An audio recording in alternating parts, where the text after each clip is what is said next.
মাগুরার আলোচিত শিশু আসিয়ার মৃত্যুর 1 মাস পূর্ণ হলো আজ। এখনো মামলার বিচারিক কার্যক্রম শুরু না হওয়ায় হতাশা প্রকাশ করেছে ভুক্তভোগী পরিবারটি। তবে পুলিশ বলছে নির্ধারিত সময়ের আগেই প্রতিবেদন দাখিল করা হবে। কামরুল ইসলামের প্রতিবেদন জানাচ্ছেন আফরিন পপি। গত 6 এপ্রিল বড় বোনের বাড়িতে বেড়াতে এসে ধর্ষণ ও হত্যার শিকার হয় আসিয়া। মুমূর্ষু অবস্থায় প্রথমে মাগুরা, পরে ফরিদপুর মেডিকেল কলেজে চিকিৎসা দেওয়া হয়। এরপর ঢাকা মেডিকেল কলেজ শেষে পরিস্থিতির আরও অবনতি হলে সম্মিলিত সামরিক হাসপাতালে চিকিৎসাধীন অবস্থায় গত 13 মার্চ দুপুরে মৃত্যুবরণ করে। এ ঘটনায় বিক্ষোভে ফেটে পড়ে সারা দেশ।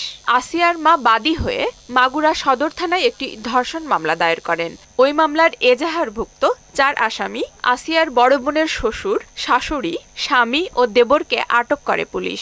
অপরাধ স্বীকার করে 164 ধারায় জবানবন্দি দিয়েছে আসামিরা।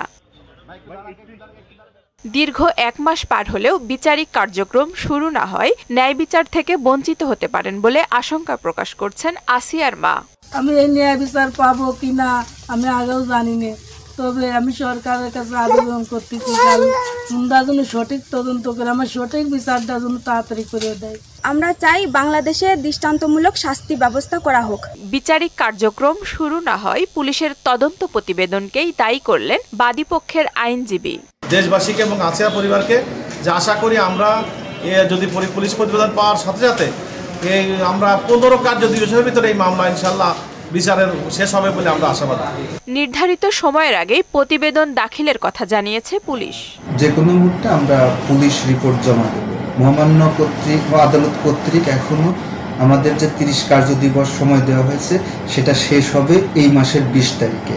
আমরা আশা করছি এই 20 তারিখের আগেই আমাদের পুলিশ রিপোর্ট আমরা জমা দিতে পারব। আসিয়া ধর্ষণ হত্যা ঘটনায় ন্যায় বিচার হলে এ জাতীয় অপরাধের মাত্রা কমে আসবে বলে মনে করেন দেশবাসী। আফরিন পপি, মোহনা সংবাদ।